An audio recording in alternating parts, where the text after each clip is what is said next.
memuji di dalam nama Tuhan kita Yesus Kristus. Bagaimana kabarnya pagi hari ini? Puji Tuhan, semua dalam keadaan baik, dan puji Tuhan kita dapat berkumpul bersama untuk memuji nama Tuhan. Dan sekarang kita akan belajar firman Tuhan. Mari kita buka kitab kita dalam kitab Yoel. Kitab Yoel, kita lihat di kitab Yoel pasal 1. Yoel pasal 1 ayat kedua hingga ayat ke-14.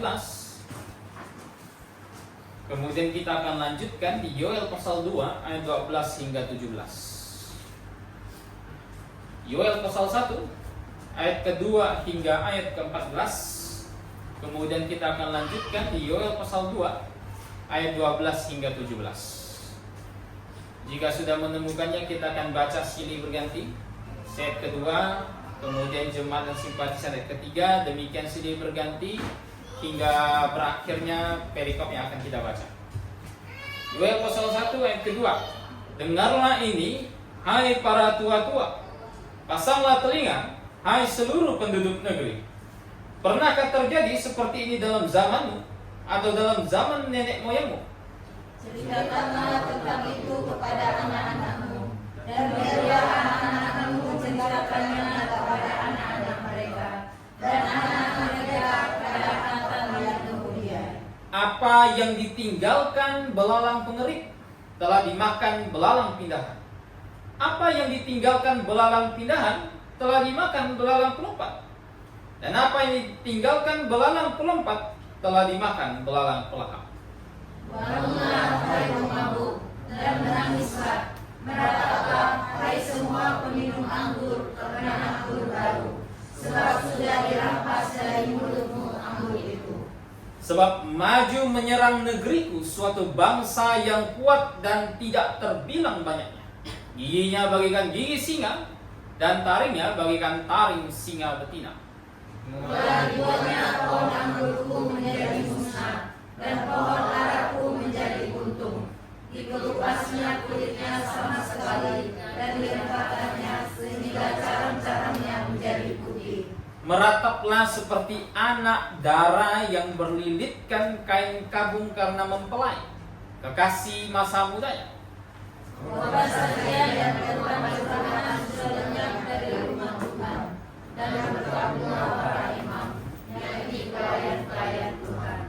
Ladang sudah musnah, tanah berkabung, sebab gandum sudah musnah, buah anggur sudah kering, minyak sudah menipis. Para petani menjadi malu, tukang-tukang kebun anggur meratap karena gandum dan karena jelai, sebab sudah musnah panen padang. Pohon anggur sudah kering, dan pohon ara sudah merana. Pohon delima, juga pohon korma, dan pohon apel, segala pohon di padang sudah mengering. Sungguh, kegirangan melayu dari antara anak-anak manusia. Diberikanlah kain kabung dan mengeluhlah, hai para imam, merataplah, hai para pelayan yang Mesbah. Masuklah, bermalamlah dengan memakai kain kabung, hai para pelayan Allahku, sebab sudah ditahan dari rumah Allahmu korban sajian dan korban curahan. Adakanlah puasa yang kudus, maklumkanlah perkumpulan raya. Kumpulkanlah para tua-tua dan seluruh penduduk negeri ke rumah Tuhan Allahmu, dan berteriaklah kepada Tuhan. Pasal 2 ayat 12. Silakan. Demikianlah firman Tuhan, berbaliklah kepadaku dengan segenap hatimu, dengan berpuasa, dengan menangis, dan dengan mengadu. Koyakkanlah hatimu dan jangan pakaianmu. Berbaliklah kepada Tuhan Allahmu, sebab Ia pengasih dan penyayang, panjang sabar dan berlimpah kasih setia, dan Ia menyesal karena hukumannya. Siapa tahu, mungkin ia mau berbalik dan menyesal, dan ditinggalkannya berkat menjadi korban sajian dan korban curahan bagi Tuhan Allahmu. Tiuplah sangkakala di Sion, adakanlah puasa yang kudus, maklumkanlah perkumpulan raya. Kumpulkanlah bangsa ini, kuduskanlah jemaah, hidupkanlah orang-orang tua, kumpulkanlah anak-anak, bahkan anak-anak yang bisu. Marilah pengantin laki-laki keluar dari kamarnya, dan pengantin perempuan dari kamar tidurnya. Baiklah para imam, pelayan-pelayan Tuhan menangis di antara balai depan dan mesbah dan berkata, sayangilah ya Tuhan umat-Mu, dan janganlah biarkan milik-Mu sendiri menjadi celah, sehingga bangsa-bangsa menyindir kepada mereka. Mengapa orang berkata di antara bangsa, di mana Allah mereka? Mari kita berdoa. Bapa di dalam kerajaan sorga, kami mengucap syukur atas kasih setia. Kami pada pagi hari ini dapat membaca firman-Mu yang terpelihara dengan setia oleh karena nama-Mu. Dan kami mengucap syukur bahwa kami tidak hanya diberi kesempatan untuk membacanya, tetapi juga untuk mempelajarinya. Bapa di sorga, kiranya Engkau berikan kepada kami hikmat, sehingga kami dapat memahami firman-Mu dengan lebih baik lagi. Kiranya Roh Kudus membantu kami untuk menerapkan apa yang kami pelajari ke dalam hidup kami, sehingga kami dapat menjadi anak-anak Tuhan yang menerangi bangsa-bangsa di sekitar kami. Sekiranya lewat kami ada banyak jiwa yang dapat datang kepada Tuhan, ada banyak jiwa yang dapat diselamatkan. Terima kasih Bapak. Berkati juga hamba-Mu yang menyampaikan, sekiranya Kau berikan hikmat agar dapat menyampaikan sesuai dengan kehendak-Mu. Terima kasih Bapak. Hanya di dalam nama Tuhan kami Yesus Kristus kami sudah berdoa dan mengucap syukur. Amin. Baik. Kitab Yoel ini kitab yang sangat indah, karena kitab ini bukan hanya mengumumkan penghakiman, tetapi juga mengumumkan sebuah kebangkitan rohani jikalau bangsa Israel mau taat kepada Tuhan. Kitab Yoel dibuka di sini, kita bisa melihat bagaimana Tuhan memberitakan penghukuman kepada Israel. Ia menggambarkan ada banyak sekali hajaran untuk orang Israel. Dan hajaran tersebut, kalau kita barusan baca, itu menyerang segala jenis tanaman yang mereka miliki. Dan hajaran tersebut akhirnya mengakibatkan perubahan ekonomi yang besar di tanah Israel. Begitu. Karena ingat, Israel itu kan negara yang bergantung kepada pertanian. Begitu. Ketika hasil ladang diserang, ketika hasil ladang dimusnahkan, itu mengakibatkan banyak sekali dampak besar bagi Israel itu sendiri. Begitu. Padahal Tuhan sebenarnya jauh sebelum kitab Yoel ditulis, Tuhan sudah pernah mewanti-wanti, mengingatkan Israel bahwa jika mereka menentang Tuhan, jikalau mereka hidup memberontak kepada Tuhan, Tuhan akan datangkan hukuman kepada mereka. Ini bukan sesuatu yang tidak Tuhan beritahukan kepada mereka. Tidak, Tuhan jauh daripada itu sudah memberitahukan kepada mereka apa dampak bagi mereka yang mungkin tidak mau hidup patuh di hadapan Tuhan. Apa dampak bagi mereka yang mungkin mau hidup patuh bagi Tuhan. Semua itu dituliskan dalam Taurat Musa. Tuhan daftarkan dengan sangat rinci apa-apa saja yang akan dialami Israel ketika mereka menolak untuk patuh di hadapan Tuhan. Nah saudara, tetapi dalam Taurat Musa yang sama, yang mendaftarkan banyak hukuman itu, Tuhan juga mendaftarkan ada berkat bagi mereka.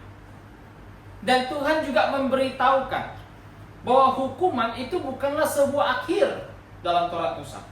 Tuhan beritahukan jikalau Israel merespon hukuman tersebut dengan tepat, jikalau mereka ketika mengalami penghukuman tersebut mereka bertobat, kemudian mereka patuh kepada Tuhan, Tuhan akan berbalik kembali kepada mereka. Tuhan akan kembali menyayangi mereka. Tuhan akan kembali memberkati mereka. Dan inilah tema besar dalam kitab Nabi-Nabi. Nabi-Nabi selalu menegur Israel akan dosa mereka, menyuruh mereka bertobat kembali supaya Tuhan kembali menyayangi mereka. Nah, hari ini kita lihat dari kitab Nabi Yoel. Di sini kita akan belajar satu perihal penting. Saya beri judul pembelajaran kita, Hukuman Tuhan dan Panggilan Pertobatan. Hukuman Tuhan dan Panggilan Pertobatan. Yoel termasuk salah satu nabi yang mendeklarasikan hal ini. Karena Israel kerap kali memberontak terhadap Tuhan. Nah, kita mau lihat apa deklarasi Yoel di dalam kitab ini. Kita akan lihat yang pertama, mengapa Allah hukum Israel? Apa alasannya? Mengapa Tuhan hukum Israel waktu itu? Padahal Israel merupakan umat kepunyaan Tuhan. Itu biji mata Tuhan. Tuhan memberikan sebuah perjanjian kekal kepada mereka. Kenapa Tuhan mau hukum mereka? Kita coba lihat di Yoel 1 ayat 5. Bangunlah, hai pemabuk, dan menangislah. Meretaplah, hai semua peminum anggur, karena anggur baru. Sebab sudah dirampas dari mulutmu anggur itu. Ini salah satu dosa yang dilakukan oleh Israel waktu itu. Apa dosanya? Yaitu mereka hidup mabuk. Mereka hidup mabuk. Di sini kita diperlihatkan satu gambaran yang sangat jelas bagaimana Israel hidup memuaskan hawa nafsu mereka. Mereka tidak lagi mengikuti rancangan Tuhan bagi mereka. Tuhan merancang kepada mereka, Tuhan berikan satu hukum kepada mereka. Supaya apa? Supaya mereka dapat menjadi terang bagi bangsa-bangsa lain. Supaya lewat mereka orang-orang tahu, oh, inilah hidup benar. Nah, di sinilah ada Tuhan. Di tengah-tengah mereka ada Allah yang hidup. Ini kan rancangan awal Tuhan bagi Israel. Tuhan berikan hukumnya kepada mereka. Tetapi Israel menolak. Mereka tidak mau patuh kepada hukum Tuhan. Mereka menolak untuk tunduk kepada hukum Tuhan yang kudus itu. Dan apa yang terjadi? Mereka justru akhirnya hidup seperti bangsa-bangsa yang ada di sekitar mereka. Itu yang terjadi. Mereka hidup seperti bangsa-bangsa yang ada di sekitar mereka. Dan ini tidak hanya terjadi di antara rakyat Israel. Tetapi kalau kita lihat perkembangan sejarah Israel di dalam perjanjian lama, itu bahkan terjadi kepada pemimpin-pemimpin mereka. Pemimpin-pemimpin mereka tidak lagi mau tunduk kepada hukum Tuhan. Imam-imam mereka yang Tuhan tunjuk untuk mengajarkan Taurat Musa, yang Tuhan tunjuk untuk menyalin hukum Tuhan, yang Tuhan tunjuk untuk mengajarkan firman Tuhan, mereka justru lebih mencintai kedagingan, lebih mencintai dunia ini. Saudara, Israel sepanjang sejarah bukan hanya rakyat biasa yang bobrok, tetapi pemimpin mereka pun demikian. Yeremia disuruh sama Tuhan, coba kamu keliling, jalan di jalan Israel. Jalan, cari siapa di antara mereka yang benar. Jika ada yang benar, kata Tuhan, Tuhan tidak akan hukum negeri ini. Yeremia cari. Pergi ke rakyat yang dianggap sebagai rakyat miskin. Dan Yeremia temukan di sana tidak ada orang benar. Semuanya melanggar hukum Tuhan. Dan Yeremia berkesimpulan, mungkin mereka hanyalah orang miskin yang tidak terpelajar. Mungkin mereka belum sempat mengenyam bangku pendidikan, tidak sempat mengenyam pendidikan Taurat. Bagaimana kalau saya sekarang pergi ke tempat yang kaya? Nah, ini kan orang-orang yang tentu punya kesempatan untuk belajar Taurat Musa. Yeremia pergi. Apa yang terjadi? Dia katakan tidak ada yang benar juga di situ. Saudara, semua bentuk kebobrokan telah menyerap ke dalam bangsa Israel. Maka Tuhan hukum mereka. Ini salah satu contohnya. Mereka mabuk. Saudara, Tuhan sudah mengatur satu hukum kepada orang Yahudi bahwa mereka tidak boleh meminum anggur yang memabukkan. Apalagi hidup dengan kemabukan, minumnya saja nggak boleh.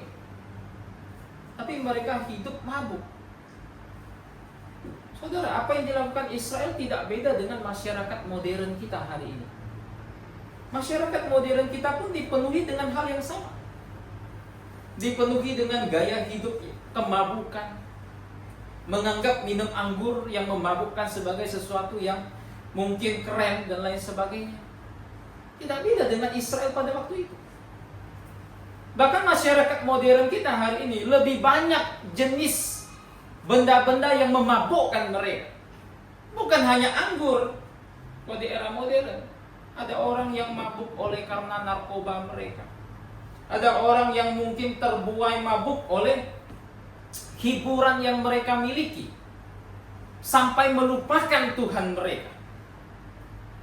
Entah itu film kah, entah itu hobi kah, apapun itu. Mereka termabuk oleh itu semua sampai melupakan Tuhan mereka. Seperti Tuhan akan hukum Israel waktu itu, demikian pula Tuhan akan hukum semua orang yang hidup seperti ini. Begitu. Kenapa? Karena ini dosa di hadapan Tuhan. Ini dosa. Tapi yang lebih parah lagi, yang lebih utama lagi, kesalahan Israel itu apa? Terindikasi dari tadi kita baca di Yoel pasal 2 di mana Tuhan suruh Israel berbalik kepada Tuhan. Terindikasi dari situ. Apa dosa yang paling parah dari Israel? Dosa yang teramat utama yang ada di tengah-tengah Israel adalah mereka telah meninggalkan Tuhan Allah mereka. Mereka tidak mau lagi mengasihi Tuhan Allah mereka. Mereka hanya mau menikmati berkat-berkat Tuhan mereka, berkat yang Tuhan berikan di tanah Kanaan. Tapi mereka menolak untuk mengasihi Tuhan mereka kembali. Mereka telah meninggalkan kasih mereka yang mula-mula itu. Satu kasih yang terwujud pernah di padang gurun. Apapun Tuhan yang kau katakan, kami aminkan. Mereka telah tinggalkan itu semua. Ini dosa yang paling utama, paling fundamental di tengah-tengah Israel. Saudara, ketika satu bangsa, satu umat meninggalkan Tuhan Allah mereka,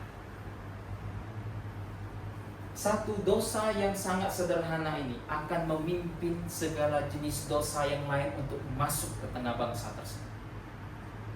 Ketika seseorang tidak lagi mau mengasihi Tuhan mereka, tidak mau lagi menyembah Tuhan mereka, lebih mengasihi hal-hal yang bersifat duniawi dibandingkan Tuhan mereka, maka mereka tidak akan memperdulikan apa yang Tuhan katakan dalam firman-Nya.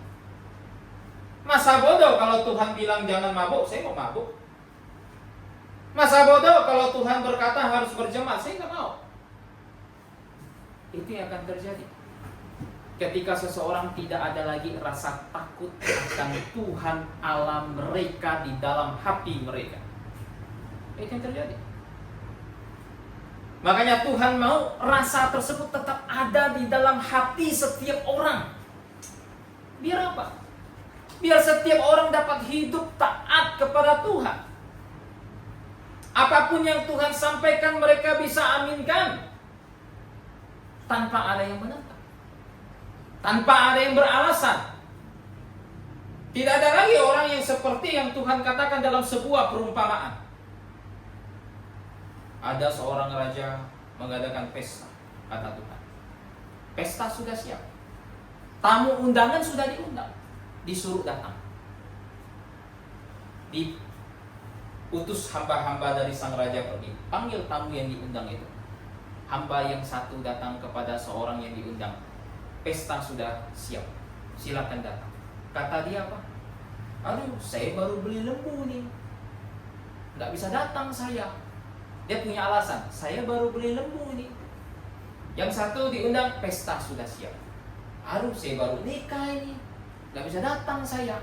Yang satu diundang, aduh, banyak alasan untuk tidak menghadiri undangan Tuhan. Dan apa kata Tuhan dalam perumpamaan tersebut? Mereka semua tidak mendapat bagian. Undang yang lain.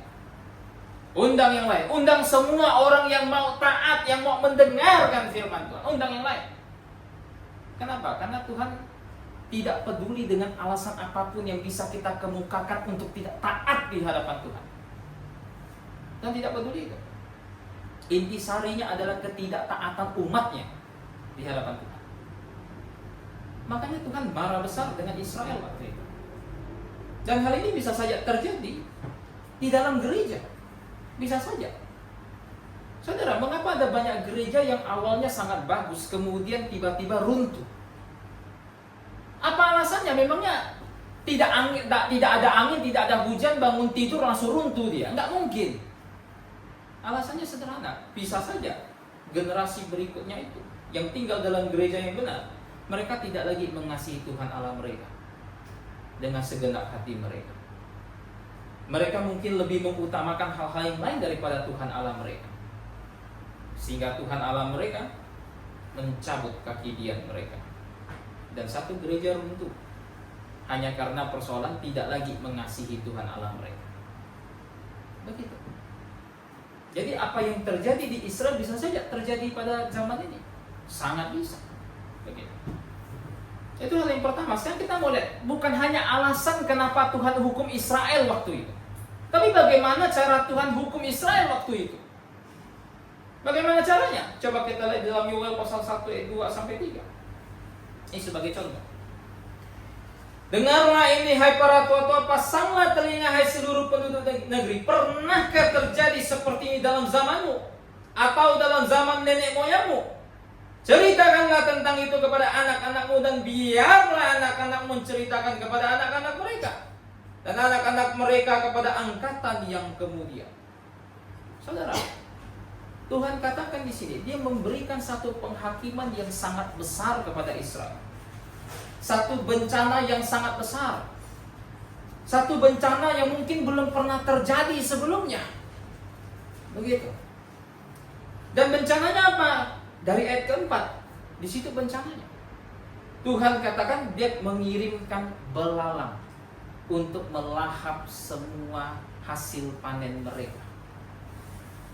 Tuhan mengirimkan bala tentaranya. Karena nanti kalau kita lihat di dalam Yoel pasal 2 ayat 25, Tuhan sebut mereka bala tentaranya. Tuhan kirimkan bala tentaranya untuk melahap semua hasil panen mereka. Dan saudara, kalau kita baca di ayat keempat itu, ini hukuman yang sangat mengerikan. Ini bukan hukuman yang terjadi satu kali, tapi ini hukuman yang berlapis-lapis. Katanya apa? Apa yang ditinggalkan belalang pengerit sudah dimakan sama belalang pengirim, dimakan lagi sama belalang pindahan. Sudah masih ada sisanya lagi, dimakan lagi sama belalang pelompat, sampai tak ada sisa. Saudara, untuk satu negara yang hidup karena pertanian, ini satu bencana yang sangat besar. Bahkan Yoel katakan para imam pun mengadu. Kenapa? Karena apa yang dipersembahkan ke bait suci tidak ada. Apa yang bisa mereka bawa ke bait suci tidak ada. Apa yang bisa mereka persembahkan sebagai persembahan persepuluhan mereka tidak ada. Kenapa? Karena semuanya sudah dilahap habis oleh belalang. Anda bisa bayangkan? Jangankan imam yang mengadu, rakyat pun mengadu. Oh, makan apa begitu kan? Dan bisa jadi Yoel ini saksi mata atas kengerian tersebut.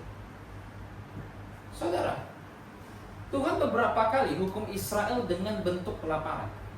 Beberapa kali. Dan di zaman Yeremia itu yang paling parah itu. Itu yang paling parah. Yeremia lukiskan dalam kitab Rantapan. Semua orang bisa baca itu. Bagaimana ketika mereka mengalami kelaparan, dikepung oleh bala tentara musuh. Mau keluar tak bisa, keluar mati. Tetap bertahan, mati juga kelaparan. Akhirnya mereka putuskan memasak anak mereka sendiri. Yang satu masak anaknya, ngomong sama tetangganya, kita masak anakmu dulu, nanti baru kita bagi sama kamu, besok baru masak anak saya. Setelah anaknya dimasak, besoknya gantian dia nagih, anakmu mana? Anaknya disembunyikan. Langsung meraung-raung dia. Anda bisa bayangkan keadaan seperti itu. Ini bukan sebuah gambaran, ini fakta nyata yang terjadi dalam sejarah. Anda bisa bayangkan bagaimana Anda memasak darah daging Anda sendiri. Anda bisa bayangkan itu. Sesuatu yang sangat mengerikan terjadi di tanah Israel. Sampai Yeremia berkata, Rahab menangis dan tak ada yang mau menenangkannya. Tidak ada. Anda bisa bayangkan hukuman yang begitu berat menanti Israel. Bukan hanya kelaparan. Tuhan katakan di dalam Yoel pasal 1, dikatakan di sini, maju menyerang negeriku suatu bangsa yang kuat, ayat ke-6.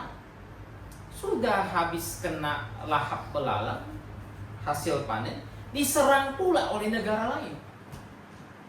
Diserang pula oleh negara lain. Dan banyak penafsir melihat di sini kemungkinan merujuk kepada Asyur. Asyur yang menyerang Israel. Anda bisa bayangkan, sudah kelaparan terjadi. Semua untuk suplai untuk bertahan hidup semakin menyusut. Perang ada. Ketika itu terjadi, coba kita pikir, yang mana yang mau kita kasih makan dengan suplai makanan semakin menipis? Anak-anak, ibu-ibu, atau prajurit perang? Tak kasih prajurit perang, tak ada tenaga dia buat perang. Mati, habis semua. Kasih makan kepada mereka, anak-anak yang mati. Mau pilih mana? Hukuman yang begitu mengerikan menanti Israel waktu itu. Hanya karena apa? Karena mereka tidak mau patuh pada Tuhan. Saudara, di sepanjang zaman Tuhan memberikan berbagai jenis contoh hukuman kepada umat-umatnya. Berbagai jenis contoh hukuman tidak harus satu, tetapi bisa banyak macam. Jemaat Korintus oleh karena melanggar perintah Tuhan, menyelewengkan perjamuan Tuhan, Tuhan hukum mereka. Paulus katakan dalam surat Korintus, tidak sedikit yang sakit dan tidak sedikit yang mati. Ananias dan Safira menipu Tuhan. Tuhan hukum dengan kematian instan. Detik itu juga mati. Saudara, Tuhan bisa menghukum dengan berbagai macam model, cara. Dan ini benar bagi orang yang belum bertobat dan percaya. Untuk yang belum bertobat dan percaya kepada Tuhan, jangan bersantai-santai. Hukuman menanti. Tuhan menggambarkan hukuman tetap ada di atas kepala mereka, tinggal menunggu waktu itu tercurah.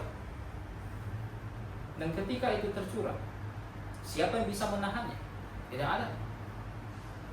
Hidup di dunia mungkin bisa enak-enak saja, tetapi hukuman tetap akan terlaksana, paling tidak dalam neraka. Saudara, untuk yang belum bertobat dan percaya Tuhan, syukur-syukur tidak menderita di dunia saat ini, hanya menderita di neraka. Tapi kalau sudah di dunia ini menderita, di neraka lagi, aduh, sangat kasihan hidupnya. Ini benar bagi mereka yang tidak bertobat dan percaya, karena mereka pelanggar hukum Tuhan. Benar juga bagi mereka yang sudah tobat dan percaya.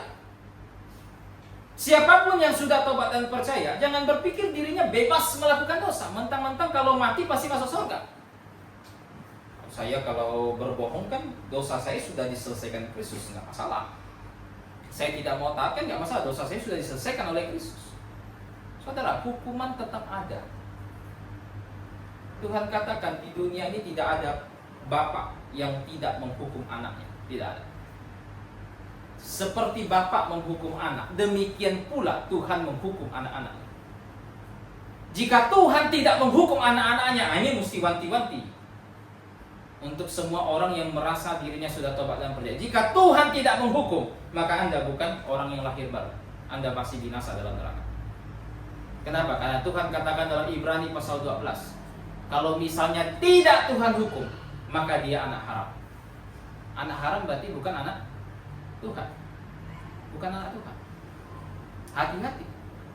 Mengecek seseorang lahir baru atau tidak kan bukan hanya dari apa yang keluar dari imannya, terlihat dari perbuatannya, tapi terlihat juga Tuhan ada campur tangan tidak dalam hidupnya. Tuhan hukum dia nggak ketika dia berdosa. Tuhan didik dia tidak. Kalau tidak pernah, hati-hati. Jangan-jangan kita bukan anak Tuhan. Mesti hati-hati.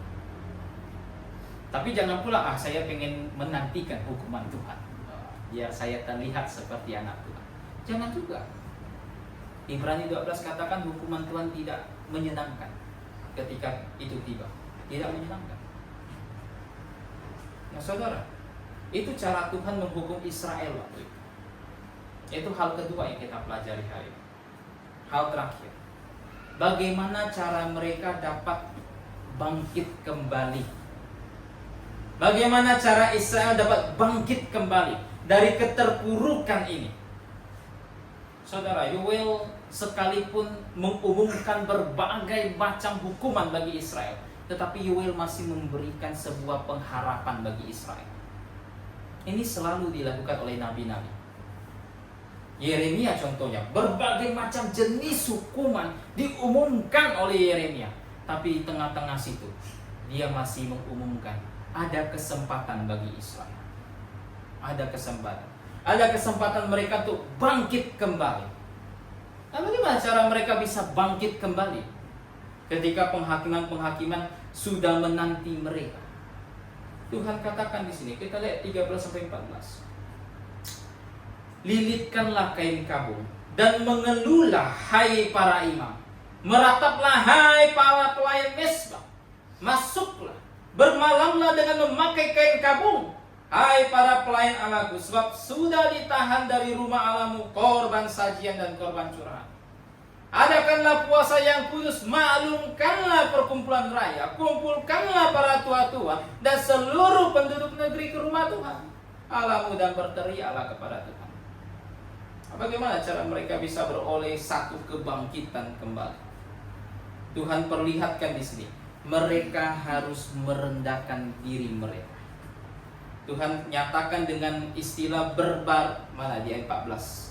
Di 14 dikatakan, sebentar, Yoel 1:14. Oke, di sini adakanlah puasa yang kudus, maklumkanlah perkumpulan raya. Saudara, berpuasa itu merupakan satu gambaran dari orang yang merendahkan diri dia.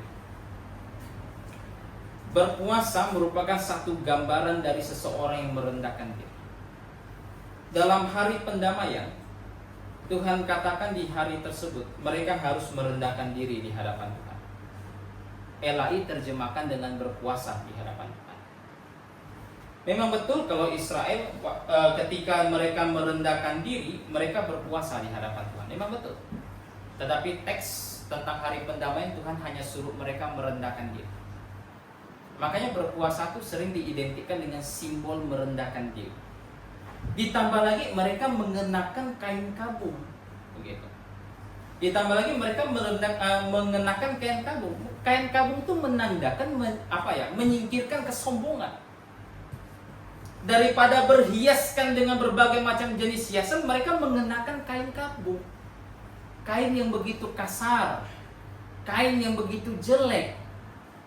Ini sebagai tanda bahwa mereka menyingkirkan kesombongan mereka dan lebih memilih untuk mengikuti jalan Tuhan, lebih memilih untuk mematuhi keputusan Tuhan. Tetapi saudara, walaupun Tuhan perintahkan seperti ini, tetapi yang Tuhan mau dari Israel itu apa? Bukan hanya sekedar pakai kain kabung, bukan hanya sekedar puasa, tetapi yang Tuhan mau itu sungguh-sungguh muncul dalam hati mereka. Percuma Tuhan katakan di Yoel pasal 2, jangan koyakkan baju, koyakkan hati. Koyakkan baju kan merupakan tindakan yang umum di tanah Israel. Ketika ada sesuatu yang sedih, mereka koyakkan baju. Itu simbol.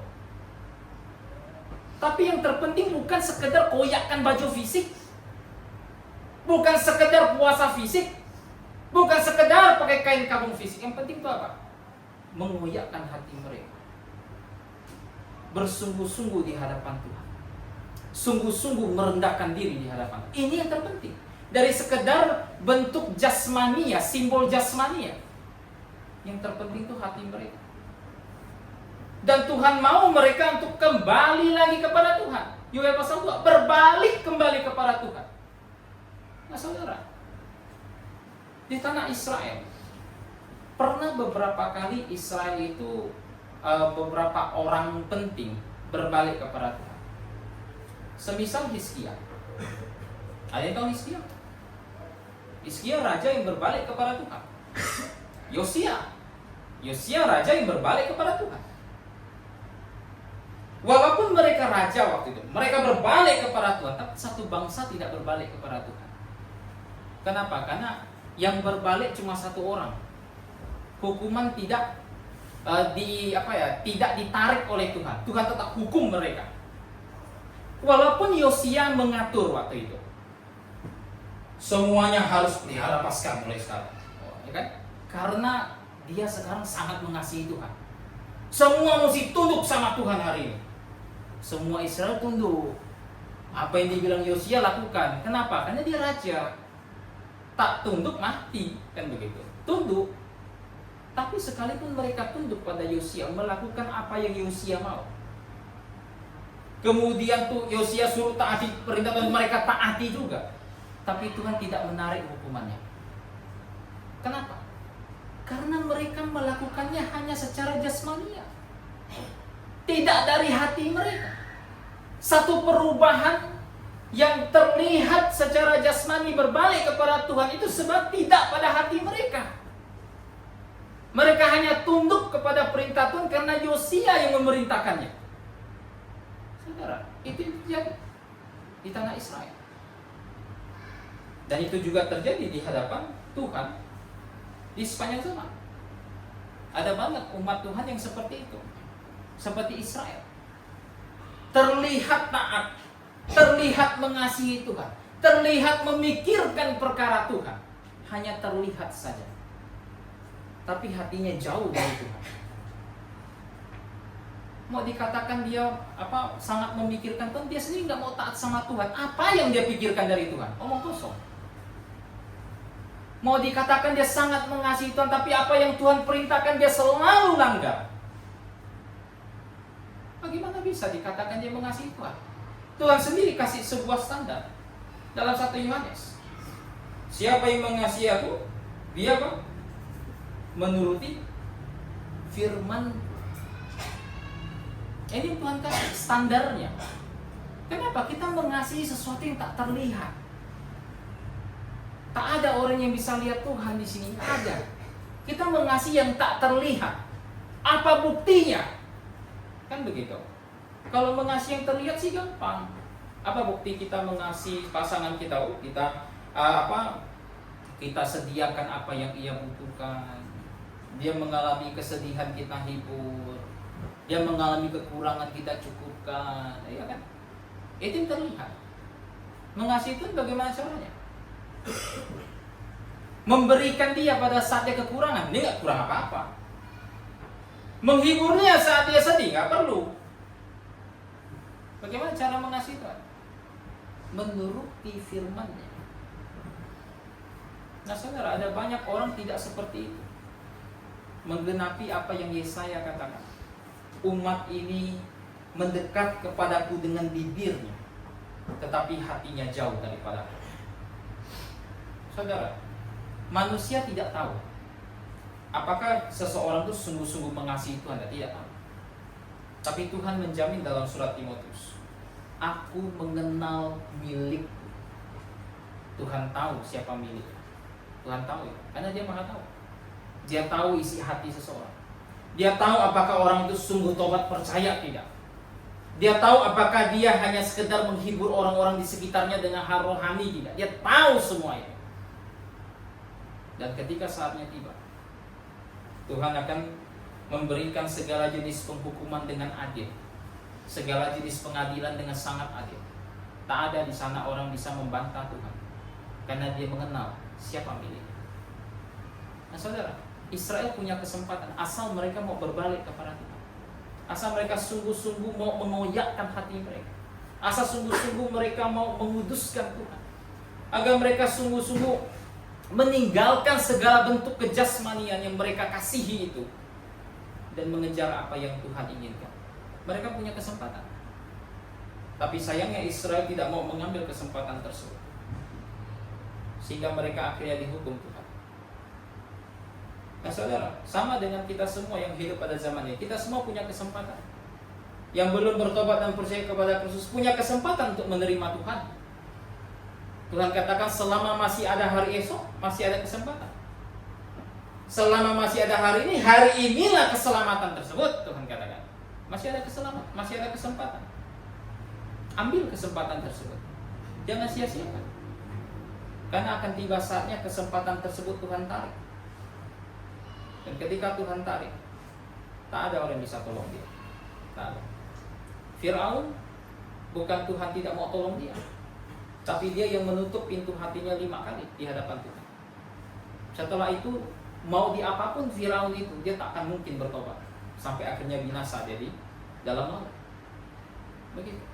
Tuhan sendiri katakan dengan tegas seperti demikian. Yudas Iskariot, contoh paling klasik, bukan tak punya kesempatan. 3,5 tahun berjalan sama Tuhan. Tapi ketika Tuhan sudah ambil kesempatan tersebut, Yudas mau meraung pun dia tak akan diselamatkan. Saudara, kita nggak ada tahu. Selama kesempatan itu masih ada, ambil.